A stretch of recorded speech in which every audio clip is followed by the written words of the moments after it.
sesuai dengan arahan dari kesehatan menunjukkan bahwa ada 3 upaya yang kita lakukan untuk kesehatan stunting, yaitu dikelompokkan berdasarkan dengan siklus hidup. Untuk remaja putri mulai kelas 7 ke atas, kemudian kehamilan berat. Yang kemarin sudah kita lakukan bersama-sama di 20 provinsi secara serentak, dan kita mengumpulkan sebanyak 1 juta 600 anak di waktu yang sama, bersama-sama dengan PPD.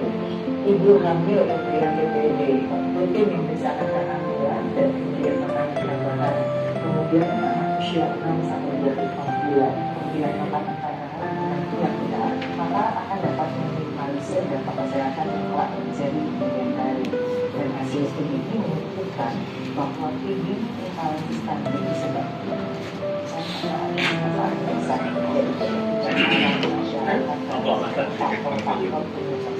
5 atau 10 tahun nanti, anak-anak saat ini mereka akan menjadi wajah gereja di masa depan gitu.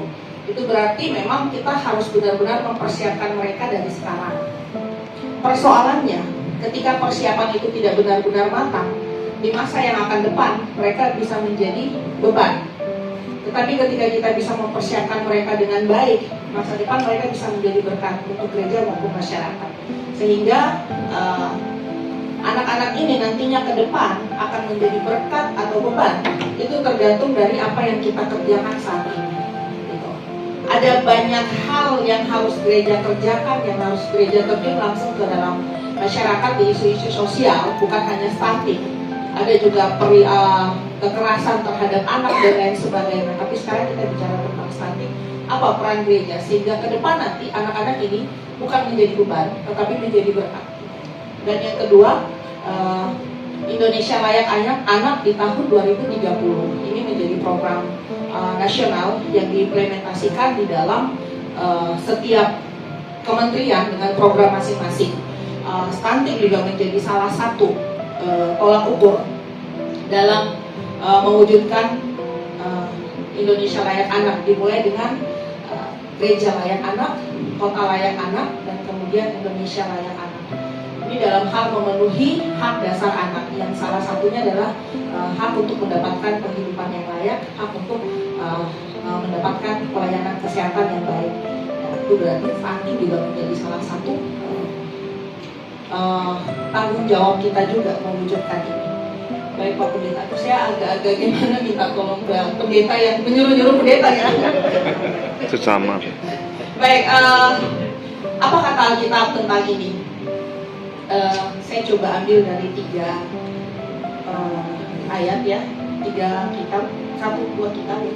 Yang pertama Kejadian 1 ayat 29, berfirmanlah Allah, lihatlah aku memberikan kepadamu segala tumbuh-tumbuhan yang berbiji di seluruh bumi dan segala pohon-pohonan yang buahnya berbiji, itulah yang akan menjadi makananmu. Kejadian 9 ayat 3, segala yang bergerak, yang hidup akan menjadi makananmu. Aku telah memberikan semuanya itu kepadamu seperti juga tumbuh-tumbuhan hijau. Dan kalau kita lihat di kitab Imamat, itu mengatur tata cara pengolahan korban bakaran. Jadi dia memperhatikan cara dan proses pengolahan. Oke, next. Artinya ketiga hal tadi mau kasih tahu ke kita bahwa Allah itu memperhatikan kebutuhan nutrisi manusia.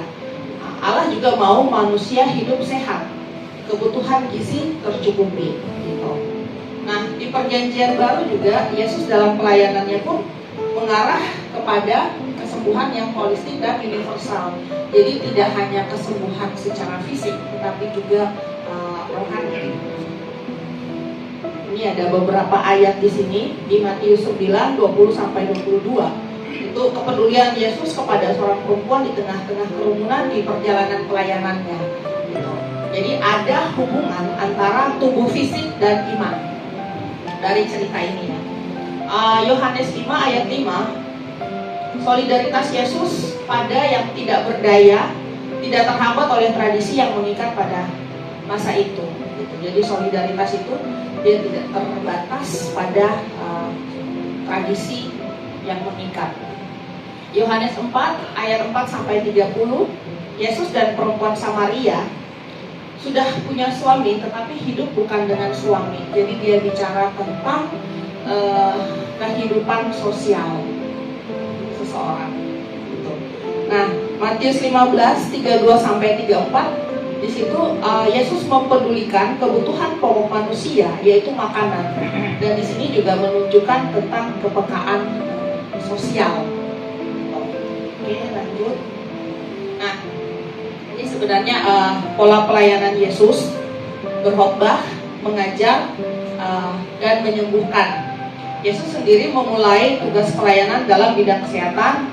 Dalam pelayanannya di dunia, seperti yang disaksikan oleh kitab Injil, dia berjalan keluar masuk desa, kota, serta melakukan tugas berkhotbah, mengajar, dan menyembuhkan.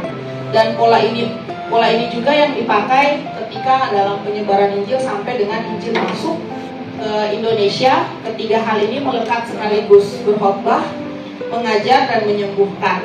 Dan ini kemudian terimplementasikan dalam gereja, di mana ada pelayanan mimbar atau berkhotbah, juga ada pelayanan mengajar dengan berbagai cara. Jadi kita bicara mengajar, ada pendidikan formal dan non formal yang diselenggarakan oleh gereja, termasuk ada sekolah minggu, ada juga sekolah-sekolah berbasis kekristenan, ada juga pelatihan dan lain sebagainya, itu masuk di situ. Dan juga pelayanan penyembuhan seperti konseling, pelayanan kesehatan fisik dan lain sebagainya, atau bahkan pada gereja-gereja yang besar mereka juga sudah punya rumah sakit sendiri dalam hal pelayanan kesehatan.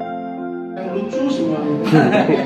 Ya semoga lucunya tidak hanya hari ini. Yang paling lucu ini Bu Fani. Ya, makanya ini lucu-lucu. Fani kan lucu. Pesan saya ya supaya Jangan ganti S ke J.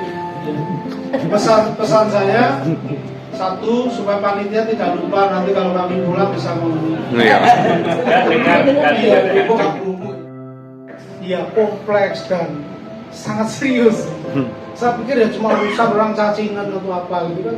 Ya sudah, diobati selesai kan gitu. Tapi ternyata dari keterangan yang pertama tadi juga pendeta ternyata luar biasa.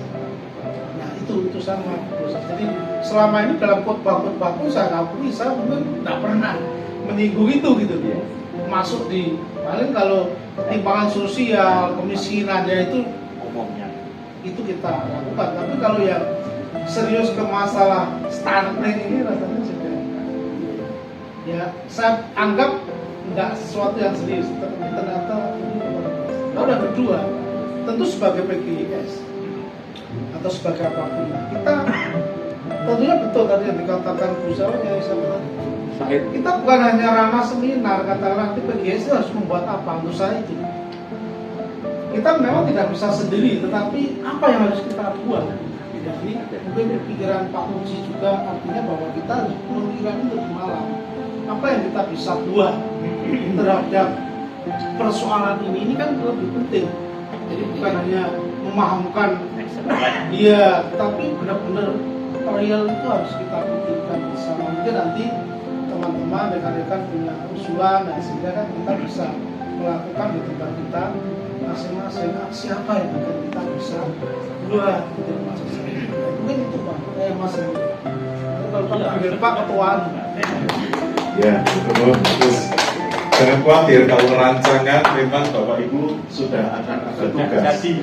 Jadi akan ada tugas di hari terakhir nanti untuk membuat rancangan tindak lanjut ya RTL di lingkup masing-masing. Dan pasti tadi kata Pendeta Surya Sudah jadi malah. sudah jadi ya. Persoalan ini nggak bisa diselesaikan sendiri. Jadi ketika membuat rancangan tindak lanjut mesti dipilihkan pihak mana yang akan diajak bekerjasama. Karena kan memang gereja itu sekarang kan gereja sedang mengalami semacam pergeseran dari teologi misi kepada teologi publik.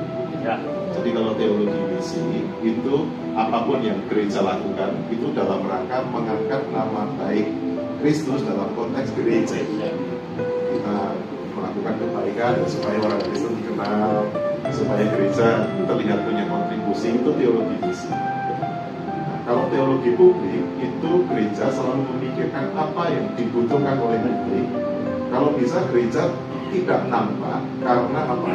Gereja bekerja sama dengan semua pihak untuk kepentingan hukum. Dan konsep kerajaan Allah itu kan sebetulnya begitu. Nah, nanti di RTL ketika menyusun, mohon dengan kesadaran teologi publik, bukan teologi misi, karena persoalan stunting ini adalah persoalan dunia. Persoalan dunia adalah persoalan Kristus. Ya. Maka ketika Yesus berkata, apa yang kau perbuat kepada saudaraku yang paling lemah atau paling ini, kau perbuat yang terakhir. Terima kasih Pak Gus. Mungkin satu orang lagi, Mas Dwi sepertinya sudah mau menanggapi dari besok. Oh besok. Iya, Pak. Mas Dwi, Ya. saya merancang kalimat. Saya mewakili ketok. Ini kami pikir dulu, kami pikir. Ini bicara berbagai hal ketimpangan, tetapi kita tidak bisa melepaskan peran hanya pada katakanlah tadi banyaknya perempuan. Seperti tadi disenggol, disentil tentang posisi pria. Bagaimanapun juga di Indonesia, decision maker-nya pria masih cukup dominan.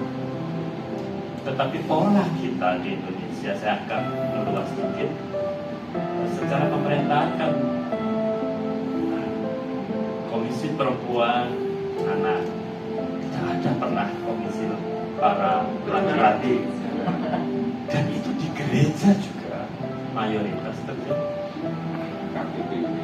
Yang banyak komisi perempuan, memang ada komisi dewasa, tapi komisi dewasa pun orientasi masih mungkin juga layak perempuan barangkali.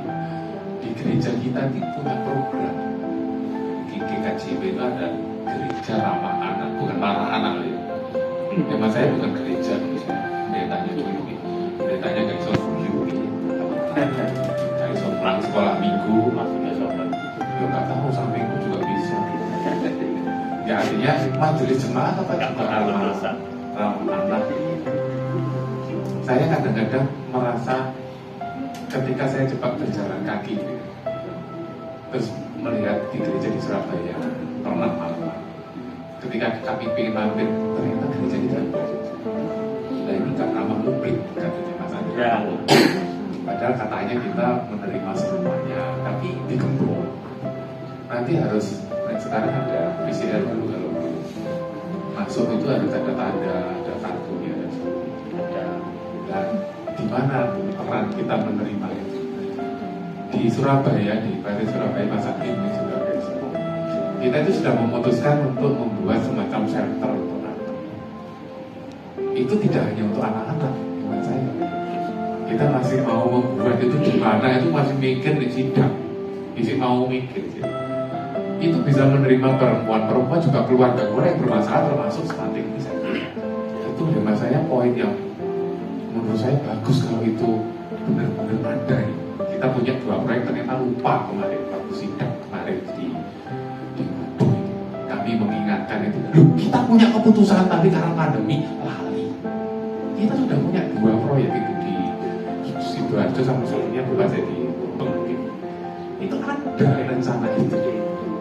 Sementara masalah-masalah kita ini untuk anak-anak, kami pernah ada di Banyuwangi Mas Bapak Ibu. Ketika gereja open house terhadap anak-anak dengan pergumulan, itu pergumulannya anak-anak kita itu mengerikan.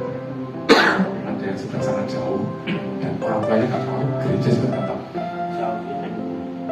Banyuwangi itu betul Pak Pendeta Soli Satsono Putro itu kan psikologisnya bagus ya menerima itu. Ceritanya saya diceritakan kalau gereja punya kesempatan itu saja membuka atau open untuk kegiatan kayak gitu. Saya yakin banyak hal bisa kita lakukan. Dari salah satu anggota MPR dari fraksi Nasdem dan judulnya adalah sosialisasi wawasan kebangsaan. Dan satu hal yang disampaikan waktu itu ini hubungannya dengan sila pertama dan sila kelima. Sekarang ini orang berlomba-lomba untuk membangun fisik. Misalnya gereja semewah mungkin, masjid semewah mungkin. tetapi tidak melihat di sekitarnya banyak masyarakat yang sesungguhnya membutuhkan kehadiran baik itu saudara-saudara dari Muslim, kita yang dari Nasrani, tapi itu diabaikan. Makanya yang disampaikan Pak Uji, kita harus keluar untuk bisa berkontribusi sedikit apapun di ketidakadilan. Itu aja. Aku boleh loh ya. DKI yang dipikir juga bingung mengelola aset kayak rumah ini. Jadi memang itu problem kita. Dan ini selama kita berhadapan dengan sebuah tantangan yang besar yang melampaui batas. Yang terakhir